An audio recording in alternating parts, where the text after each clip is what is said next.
नमस्कार, PP news line के prime time में आप सबका स्वागत। मैं हूं रजनी अनुभव। आइए नजर डालते हैं अब तक की प्रमुख सुर्खियों पर। राजौरी आतंकी हमले के विरोध में बार एसोसिएशन ने रखा अपना कामकाज बंद, हमले के प्रति जताया विरोध।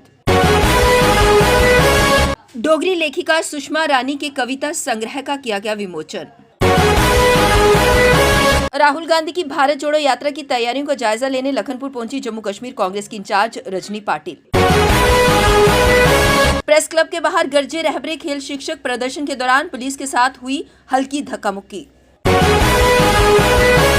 राजौरी आतंकी हमले के विरोध में बार एसोसिएशन ने आज अपना कामकाज बंद रखा। इस दौरान सभी कोर्ट बंद रहे और सारा कामकाज बंद रखा गया। इस मौके पर एसोसिएशन के सदस्यों ने राजौरी हमले की निंदा की और इसे कायरतापूर्ण हरकत बताया। उन्होंने इस मामले में कड़ी कार्यवाही करने और आतंकवाद के खिलाफ कड़ा रुख अपनाने की मांग की। क्या कहेंगे? देखिए जी, ये जो राजौरी में किलिंग हुई है और ये मासूमों को मारा गया है, टारगेट किलिंग की गई है राजौरी में, उसके एवज में आज हमने वर्क सस्पेंड रखा है। सारी कोर्टों में वर्क सस्पेंड रहेगा और कोई काम नहीं होगा। ये इनको एक ट्रिब्यूट दे रहे हैं, mark of respect work suspend किया है, क्योंकि इस तरह की टारगेटिंग किलिंग को हम कंडेम करते हैं। कड़े शब्दों में हम इसकी मजम्मत करते हैं कि इस तरह की किलिंग, टारगेटिंग किलिंग नहीं होनी चाहिए और एडमिनिस्ट्रेशन को भी कहते हैं कि इसके ऊपर संज्ञान लेते हुए देखें कि ये जो कल्प्रिट्स हैं जल्दी से जल्दी इनको तोड़ सकता है। नहीं, अभी ये एक ही दिन के लिए हमने वर्क सस्पेंड रखा है, तो फर्दर इसमें ऐसी कोई कॉल नहीं है कि हम फर्दर वर्क सस्पेंड करें। फिर भी जो ये है, ये वर्क सस्पेंड एक ही दिन का है। बाकी हम ऑफिस से जो कंफर्मेशन आ रही है। डुग्गर मंच द्वारा आयोजित अभिनव थिएटर स्थित राइट्स क्लब में आज एक कार्यक्रम में डोगरी भाषा का एक कविता संग्रह विमोचित किया गया। कविता संग्रह की डोगरी लेखिका सुषमा रानी को इस अवसर पर शुभकामनाएं दी गईं। कविता संग्रह का विमोचन भाजपा के पूर्व सांसद शमशेर सिंह मनहास की मौजूदगी में किया गया। वशिष्ठ मेहमानों में डोगरी की प्रसिद्ध लेखिका एवं साहित्य अकादमी पुरस्कार से सम्मानित डॉक्टर नीलम सरीन खासतौर पर मौजूद थीं। दशकों से डोगरी भाषा के प्रचार व प्रसार में सक्रिय डुग्गर मंच के प्रमुख मोहन सिंह ने भी इस अवसर पर अपने विचार व्यक्त किए। गणमान्य नागरिकों में भाजपा नेता मोहन सिंह चौहान तथा गोविंद सरीन भी मौजूद थे। आज बुक रिलीज हो रही जी, मेरा नाम सुषमा है ते आज मेरी बुक रिलीज होने जा करती है। बुक का टाइटल है गुंजल प्लेस। ये मेरी 10वीं किताब है ते कविताएं की किताब है। ਇਹਦੇ 'ਚ टोटल ਜਿਹੜੀਆਂ ਨਾ ਵੱਖ-ਵੱਖ ਵਿਸ਼ੇ पर लिखी ਗਈਆਂ 51 ਕਵਿਤਾ ਨੇ। कुछ फ्री वर्सन ते कुछ छंदोबद्ध ते मैसेज किताब च मतलब एक मैसेज पूरी, जियां अगर तुस कविता संग्रह की गल करो कि उपन्यास ते है नहीं है कि एक चाली का मैसेज होवे। ये कविता संग्रह ये हर कविता का अपना रंग है, ਵੱਖ-ਵੱਖ चाली दिन मैसेज देने की मैं कोई जबरदस्ती कोशिश तो नहीं की है, पर अपने आप जोड़े विचार आते हैं, एक मतलब कवि के मन च जोड़ा विचार आता वो उसी अपने तरीके कन्नै कलमबद्ध करता है तो उस विचार च मैसेज तो कोई ना कोई होंदा गै। तो किस कविता च केड़ा मैसेज है ये जिसलै पढ़ङन जोड़े पाठक साढ़े न तो वो अपने आप पता लगी। राहुल गांधी की भारत जोड़ो यात्रा की तैयारियों का जायजा लेने लखनपुर पहुंची जम्मू कश्मीर कांग्रेस की इंचार्ज रजनी पाटिल। उन्होंने कहा कि उन्हें जनता का भरपूर सहयोग मिल रहा है। यात्रा आ रही है जम्मू कश्मीर में, वो शुरुआत यहाँ से होगी लखनपुर से, तो उसके लिए हम सब तैयारी देखने के लिए, तैयारी करने के लिए आए थे और यहाँ पे जगह देख के हमने कैसे बंदोबस्त होगा वो सब हम कर रहे हैं। कब तक पहुंचने की संभावना? 20 तारीख को शाम को यहाँ आने की उनकी संभावना है और 30 को उनका समाप्त होगा। समापन 30 तारीख को श्रीनगर में होगा समापन। जम्मू प्रोविंस में कितना रहेगा, कितने दिन का? वो अभी डिटेल अभी तक करने हैं, तो डिटेल्स 5-6 दिन जम्मू में और 3-4 दिन श्रीनगर में। क्या उम्मीद रखते हैं कितनी आवाम जो है कहाँ से पहुँचे? नहीं, लोग इतना कि हम कल्पना नहीं कर सकते इस तरह से तादाद में, क्योंकि पंजाब से भी लोग आएंगे तो बहुत सारी तादाद में लोग जुड़ जाएंगे और एक अच्छा प्रोग्राम जम्मू कश्मीर में सबसे बहुत अच्छा, बहुत सुंदर प्रोग्राम होगा। डॉक्टर फारूक अब्दुल्ला ने भी कहा है कि वो आएंगे यहाँ। आपने अगर देखा होगा तो आज ही डॉक्टर फारूक अब्दुल्ला उत्तर प्रदेश में उनके दोनों के साथ है, प्रियंका जी और राहुल जी के साथ है, लेकिन वो यहाँ पे आने वाले हैं, यहाँ पे शुरू करेंगे ऐसे उन्होंने बोला। फिर उमर अब्दुल्ला भी श्रीनगर में जब वो एंट्री करेंगे तब आएंगे। महबूब मुफ्ती जी भी आएंगी और तारिगामी जी भी आएंगे। सब लोग, सब लाइक माइंडेड लोग सब मिलेंगे। रहबरे खेल शिक्षकों का प्रदर्शन बुधवार को 16वें दिन भी जारी रहा। खेल शिक्षक आज जम्मू शहर के प्रेस क्लब के बाहर इकट्ठे हुए अपनी मांगों के समर्थन में नारेबाजी करते हुए डोगरा चौक की ओर बढ़ने लगे। इस दौरान पुलिस और प्रदर्शनकारियों के बीच हल्की धक्का मुक्की भी देखने को मिली। पुलिस ने कुछ प्रदर्शनकारियों को गाड़ी में बिठा दिया। धक्का मुक्की के दौरान एक महिला बेसुध भी नजर आई, जिसे अन्य लोग संभालते हुए दिखे। इससे लेकर अब प्रदर्शनकारियों ने सरकार और पुलिस का विरोध कर रहे हैं। प्रदर्शनकारियों ने कहा कि एक तरफ सरकार उनकी मांगों को पूरा नहीं कर रही, दूसरी तरफ पुलिस उनकी आवाज को दबाने की कोशिश कर रही है। उन्होंने आगे कहा कि उनकी 2 ही मुख्य मांगे हैं। पदों को डीफ्रीज करने के प्रस्ताव को रद्द किया जाए और प्रोबेशन अवधि को 7 साल से घटाकर 5 साल किया जाए। जब तक उन्हें लिखित में आदेश जारी नहीं किया जाता, तब तक प्रदर्शन जारी रखेंगे, वे पीछे नहीं हटेंगे। आंगनवाड़ी कार्यकर्ताओं व सहायिकाओं ने सेवानिवृत्ति के सरकारी आदेश का जम्मू में विरोध प्रदर्शन किया। इस दौरान उन्होंने नारेबाजी कर नाराजगी जताई और पेंशन व सेवानिवृत्ति कोष की मांग की। वहीं इस दौरान उन्होंने ये भी आरोप लगाया कि सरकार यात्रा भत्ता, गैस भत्ता और अन्य विविध शुल्क प्रदान नहीं कर रही, जिस वजह से उन्हें कई परेशानियां आ रही हैं और वह परेशान हैं, जिसके लिए उन्होंने एलजी प्रशासन से जल्द उनकी समस्या का संज्ञान लेने और इसे हल करने की अपील की।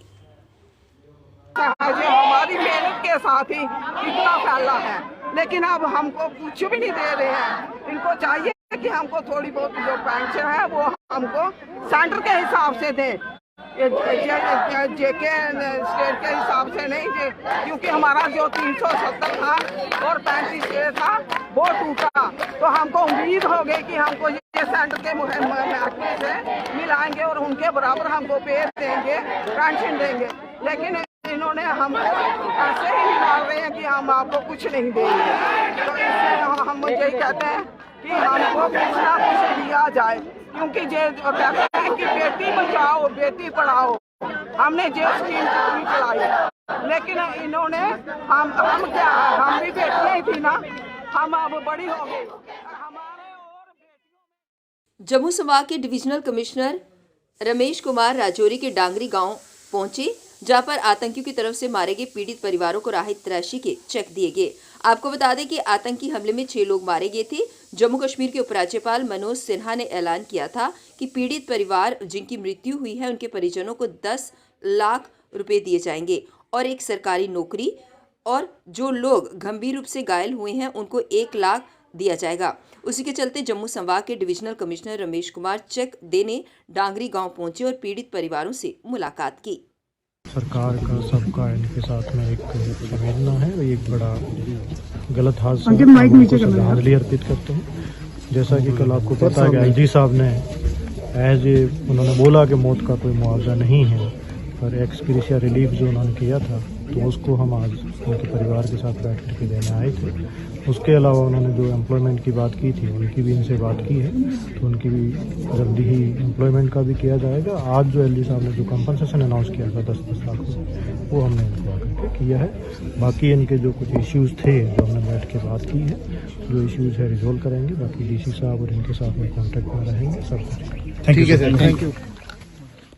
जम्मू पुंछ राष्ट्रीय राजमार्ग पर आज एक दर्दनाक सड़क हादसा पेश आया, जिसमें 2 लोगों की जान चली गई जबकि 2 लोग घायल हो गए, जिन्हें उपचार के लिए अस्पताल ले जाया गया, जहां उनका इलाज जारी है।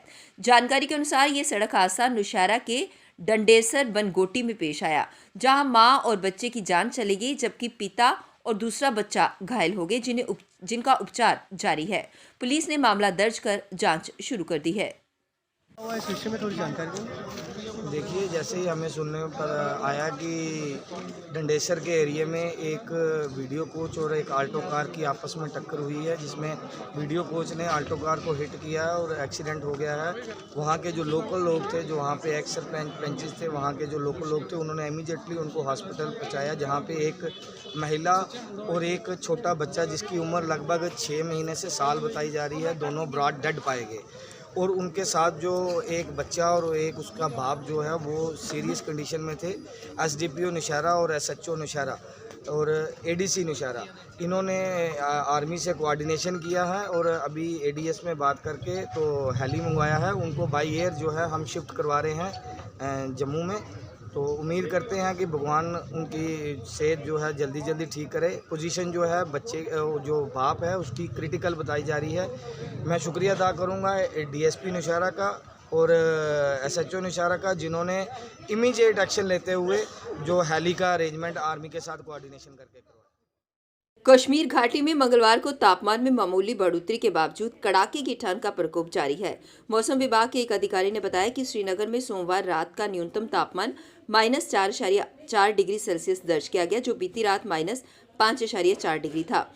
घाटी में गुलमर्ग सबसे ठंडा रहा, जहां न्यूनतम तापमान -9.2 डिग्री सेल्सियस रहा, जो पिछली रात -10 डिग्री सेल्सियस था। ये सामान्य से 2.2 डिग्री सेल्सियस कम है। उन्होंने बताया कि काजीकुंड का न्यूनतम तापमान -5.8 डिग्री रहा। पहलगाम में न्यूनतम तापमान -7.2 डिग्री रहा, जो पिछली रात -9.6 डिग्री था। कोकरनाग में -4.1 डिग्री, जो पिछली रात -4.6 डिग्री रहा था। कुपवाड़ा शहर में -4.1 डिग्री रहा, जो पिछली रात -5.7 डिग्री था।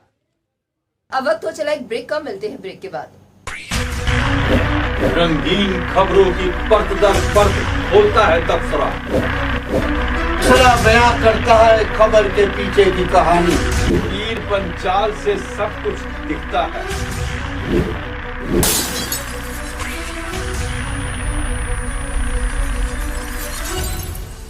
ब्रेक के बाद बढ़ते हैं अगली बड़ी खबर की ओर। भारत पाकिस्तान अंतर्राष्ट्रीय सीमा के पास 1 किलोमीटर के दायरे में सांबा जिले में रात का कर्फ्यू लगाने के बाद सुरक्षा और कड़ी कर दी गई है। कर्फ्यू क्षेत्र के बाहर भी लोगों को रोककर पूछताछ की जा रही है, जो रात में गुजर रहे हैं।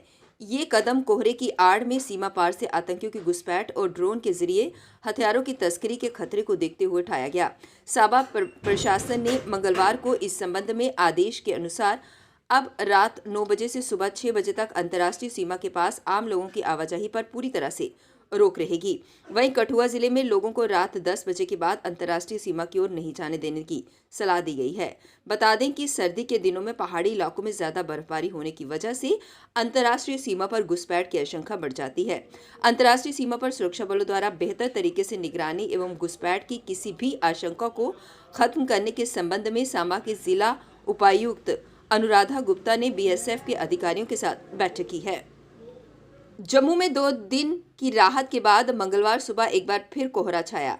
इसके बाद दोपहर होते होते सूरज की किरणों ने कोहरे के प्रभाव को कम कर दिया। प्रदेश में अधिकतर स्थानों पर रात के समय आसमान साफ रहने के चलते कुछ हिस्सों में न्यूनतम तापमान में गिरावट दर्ज की गई। मौसम विभाग के अधिकारी के मुताबिक 6 जनवरी तक मौसम साफ रहने की उम्मीद है। जम्मू कश्मीर में न्यूनतम तापमान में और गिरावट की उम्मीद है। उन्होंने कहा कि 7 जनवरी को बादल छाए रहेंगे, लेकिन 8 से 10 जनवरी के दरमियान जम्मू और कश्मीर में कई स्थानों पर बर्फबारी और कुछ मैदानी इलाकों में बारिश की संभावना।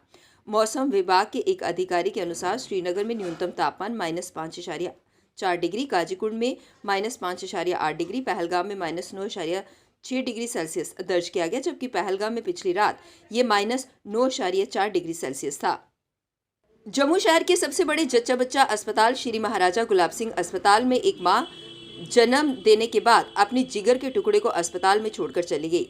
31 दिसंबर को पेश आए इस मामले में 2 दिन अस्पताल प्रबंधन बच्चे को निको वार्ड में शिफ्ट कर बच्चे के अभिभावक के आने का इंतजार करता रहा, लेकिन अभिभावक के नहीं लौटने पर 2 जनवरी को एसएमजीएस अस्पताल की पुलिस चौकी में मामला दर्ज कर इसकी जानकारी दी गई। इसके बाद एफआईआर दर्ज कर नवजात बच्चे के माता पिता की तलाश शुरू कर दी गई। एसएमजीएस अस्पताल स्थित पुलिस चौकी प्रभारी सब इंस्पेक्टर फरमान के अनुसार अस्पताल प्रबंधन की तरफ से उन्हें 2 जनवरी को मामले की जानकारी दी गई। अस्पताल के रिकॉर्ड में नवजात बच्चे की मां का नाम ताहिरा निवासी डंसाल जिला जम्मू दिया गया है। पुलिस ने वहां जाकर पाया कि पता गलत है। मामले में एफआईआर दर्ज कर अभिभावकों की तलाश की जा रही है। केंद्रीय गृह मंत्रालय ने मंगलवार को कहा कि जम्मू कश्मीर अब आतंकवादियों का नहीं बल्कि पर्यटकों का हॉटस्पॉट बन गया है। हालांकि 2022 में करीब 22 लाख पर्यटक केंद्र शासित प्रदेश में घूमने पहुंचे। मंत्रालय की ओर से जारी वर्षांत समीक्षा 2022 के मुताबिक जम्मू कश्मीर में आतंकी गतिविधियों में भारी कमी आई है। 2018 में जहां 417 मामले सामने आए थे, वहीं 2021 में ये घटकर 229 मामले रह गए। वहीं सुरक्षा बलों के शहीद होने के मामले में जहां 2018 में 91 दर्ज किए गए थे, वहीं 2021 में 42 पर आ गए। समीक्षा में ये भी कहा गया कि पहले सालाना 6 लाख पर्यटक जम्मू कश्मीर आते थे, अब ये बढ़कर 22 लाख तक पहुंच गए हैं। इससे स्थानीय लोगों के लिए रोजगार के अवसर बढ़े हैं। गृह मंत्रालय ने इससे पहले कहा था कि कश्मीर में लोकतंत्र सिर्फ 3 परिवारों, 87 विधायक और 6 सांसदों तक सिमटा था, लेकिन प्रधानमंत्री मोदी ने 30,000 लोगों को लोकतांत्रिक यानी कि जमहूरियत से जोड़ा और इसे गांव, सरपंच, बीडीसी सदस्य और जिला पंचायत तक ले गए। इससे पहले अनुच्छेद 370 की वजह से गुज्जर, बकरवाल और पहाड़ी को शिक्षा, नौकरियों और चुनाव में आरक्षण नहीं मिल पा रहा था, लेकिन इसके हटने के बाद से इनको ये सब लाभ मिला। वर्षांत समीक्षा में ये भी कहा गया कि 3 परिवारों के 70 साल के शासन में जम्मू कश्मीर में महज 15,000 करोड़ का ही निवेश हुआ, जबकि पीएम मोदी ने यहां 3 साल में 56,000 करोड़ का निवेश किया। टाइम के आज के इस अंक में बस इतना ही। मुझे और मेरी पूरी टीम को दीजिए इजाजत और आप देखते रहिए पीपी न्यूज लाइव। नमस्कार। जम्मू में आई टेस्टिंग की साइंटिफिक और मॉडर्न टेक्नोलॉजी के लिए हमेशा याद रखें जेम ऑप्टिशियंस, जहां पर रखा जाता है आपकी हर जरूरत का ख्याल। Gem opticians with the facility of eye exercise, A scan, biometry, pachymetry और ऑटोमेटेड फील्ड एनालाइजर। और हाँ, हमारे यहाँ बढ़िया क्वालिटी के ब्रांडेड स्पेक्टिकल्स, सनग्लासेस और कॉन्टेक्ट लेंसेज मिलते हैं। आपका भरोसेमंद एक ही नाम, Gem opticians, Gandhinagar. Gem opticians, Nai Basti. Gem opticians, Amphalla. Gem opticians, Trikuta नगर।